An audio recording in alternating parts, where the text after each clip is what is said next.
Sonic branding in video game companies. So I'd like to begin with two quotes from scholar Daniel Jackson, which speak to branding's purpose outside of simply being profitable. He writes, "Branding is primarily concerned with consistency between the ideas of a brand and the way it expresses itself in terms of its identity and the experience it offers." He continues, "Successful branding is the creation and consistent management of distinct, memorable, flexible, and honest brand identity and experience."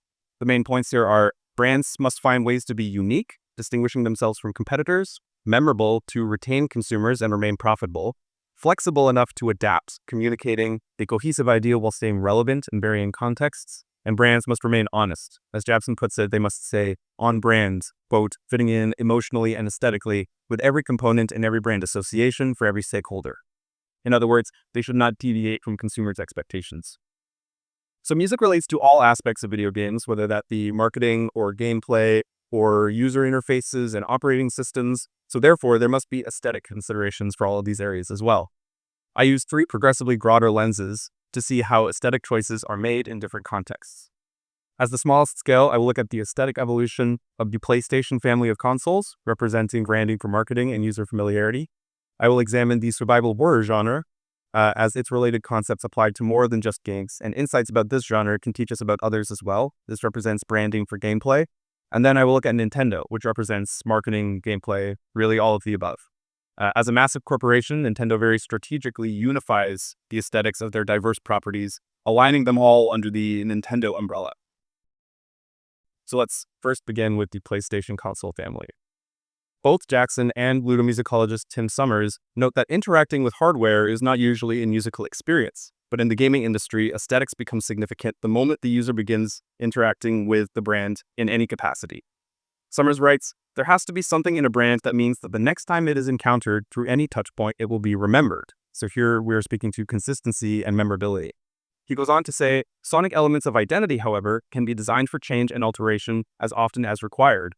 Unlike other elements of identity, the inherent nature of sound and music in particular makes adaptation a massive opportunity for brands that have invested in the right sonic identity." So here we relate to flexibility. So how can we achieve consistency and memorability and flexibility? Because these ideas seem contradictory. At the risk of oversimplifying, you keep some things the same and others you change. So the figures on screen represent the audio cues that play when the console power buttons are pressed. In them, we observe several very specific musical topics that recur from console to console.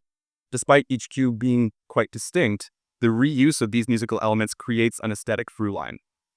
The topics to note include perfect intervals, referring to the distance between notes, which are highlighted in blue and red, digital audio effects and filtering, consistent instrumentation, or synthesized imitation instruments, unspecified tonality, or key signature or use of mode mixture, although in music this brief it is simplest to understand as a lack of tonality, vague meter, which similarly, no real sense of meter can be established in music this brief, and a whoosh effect, which is sometimes a rush of white noise, sometimes an emphasis of the filtering effects, but something to separate two distinct halves of the cue. Figures on screen demonstrate all of these topics occurring in the very first PlayStation console as well as the most recent. So let's listen so you can identify these topics at work and grasp the aesthetic despite the 25-year gap between the console's releases.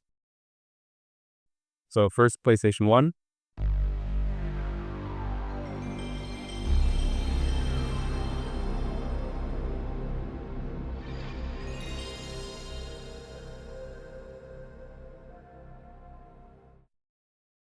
And PlayStation 5.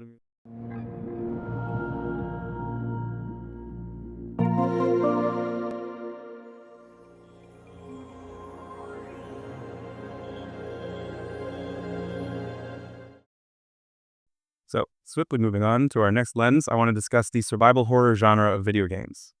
Distinct and memorable, flexible and consistent, we can treat the genre aesthetic much like a brand. So what is at the core of this aesthetic? How is it crafted and why does it work? William Chang describes horror's musical aesthetic as a breach of contract between gamer and game. Other genres create joy and amusement by aligning with players' expectations, like being in a key and having a beat. The horror genre intentionally creates discomfort and defies player expectations. It destabilizes the player through things like startling jump scares, or dissonances and microtones, avoiding a sense of rhythmic pulse that players can latch onto, basically by being unpredictable. This makes it sound as though horror music is random, however, this is not the case. A player's sense of fear directly correlates to the perceived intensity of the scene, which is massively influenced by the music and soundscape. In terms of sound design and composition, destabilizing can be thought of as aleatoric, which, to simplify a complex subject, essentially means injecting an element of chance into the music's performance. For example, a composer might write a strings part like this rather than choosing each note specifically. The musicians would then independently slide between the initial note and an unspecified end note, and the resulting sound is unpredictable, constantly in between pitches, and lacking a sense of rhythm entirely. Here's an example of this concept in practice from the game Dead Space 2.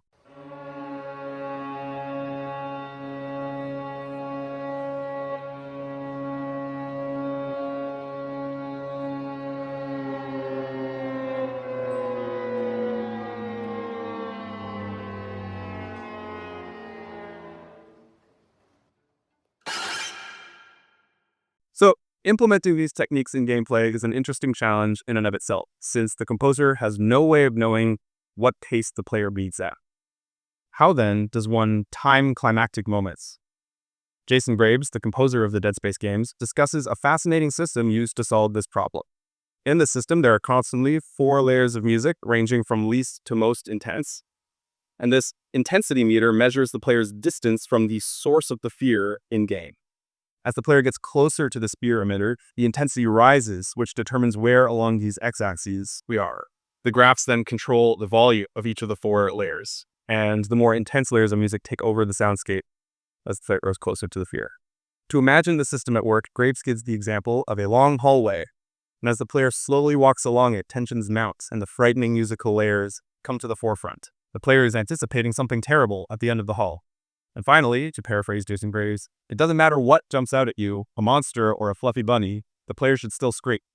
The idea being that the music alone controls the player's tension and overall emotions during gameplay. Now, this idea is best communicated through demonstration, so I made a hallway. The graphs you see here match those we just looked at, but these are the actual attenuation settings being used in my demo.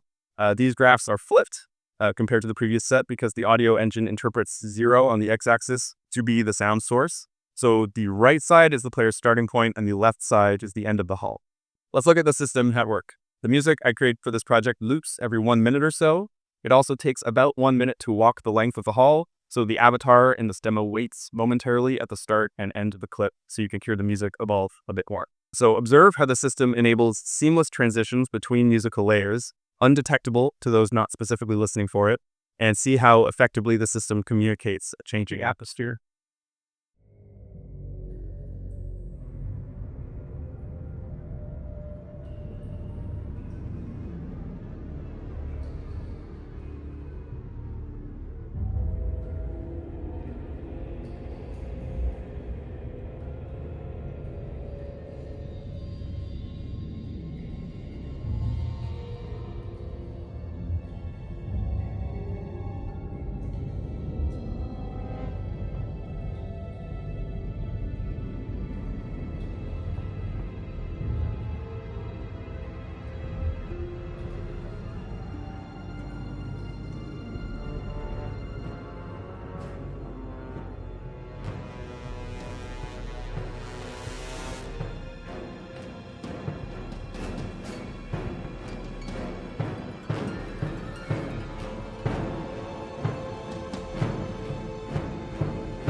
Now, as my broadest lens, let's discuss the gaming giant, Nintendo. The main focus here is the contrast between Nintendo's many intellectual properties. Each aesthetically blends and remains a distinct, memorable, flexible, and honest representation of the brand. However challenging this may seem, in the words of Akira Saito, Japanese game and television director, The perception of affordances where others see constraints is characteristic of a playful mindset that pervades Japanese visual and literary culture. In analyzing several of Nintendo's musical styles, I've come to recognize adaptability as their greatest aesthetic strength. This may mean being flexible in the same way as our previous examples, but Nintendo often borrows musical topics and ideas from pre-existing styles, capturing an intended feeling or sound palette, and then applies their original spin on it. Nintendo has long been seen as a family-friendly company, manufacturing games and toys enjoyable for all ages, so fun is of central importance to their sound. Furthermore, accessibility and movement is often one of the company's focuses, inspiring upbeat and rhythmically interesting music. I'd like to discuss some examples of Nintendo's musical borrowing, starting with Mario Kart. Many Nintendo fans consider Mario Kart music to be its own genre, but in reality, it is adapted Japanese jazz fusion. In the 1980s, the style was so popular that Japan's F1 televised racing scene asked T-Square, jazz fusion band, to write and record their theme music, linking the concepts of jazz and racing in Japan. Then in the early 90s, Nintendo launched the Mario Kart franchise, whose music closely resembles the genre. Here on the left is Cassiopeia, a similar 80s fusion band, and on the right, a recent Mario Kart theme. Listen to the similar vibes that are created through the upbeat rhythms and similar fusion band instrumentation.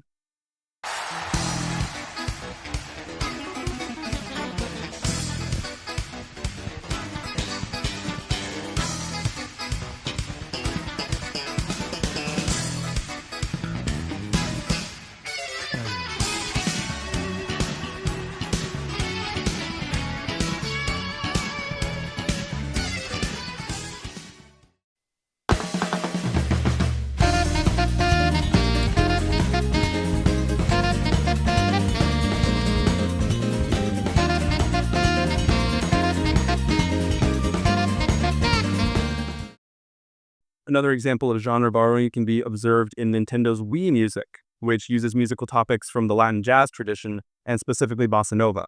On the left is an almost comical Muzak representation, and on the right, the actual Wii Shop channel page.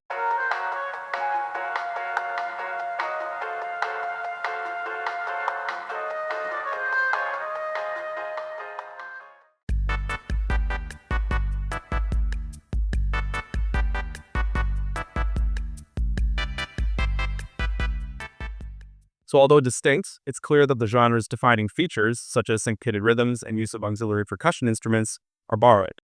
Now, as a final example, observe the melodic interpolation between Let's Not Talk About It from the band Friendship and the underground theme from the original Super Mario Bros.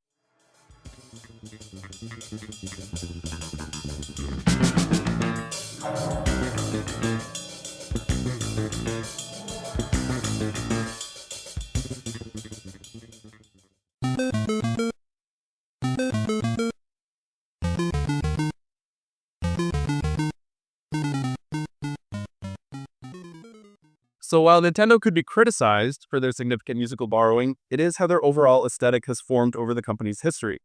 Look at the jazz fusion example. A style associated with competitive racing was already popular in Japan. Therefore, the company logically capitalized on its success. What is unique to Nintendo's approach are their methods of unifying these borrowed styles. They apply their fun, family-friendly lens to everything they do and have other strategies for maintaining consistency. Notably, Nintendo has teams of in-house composers. Often you will notice the same primary composers working on multiple games for the company, thereby ensuring that diverse titles align aesthetically.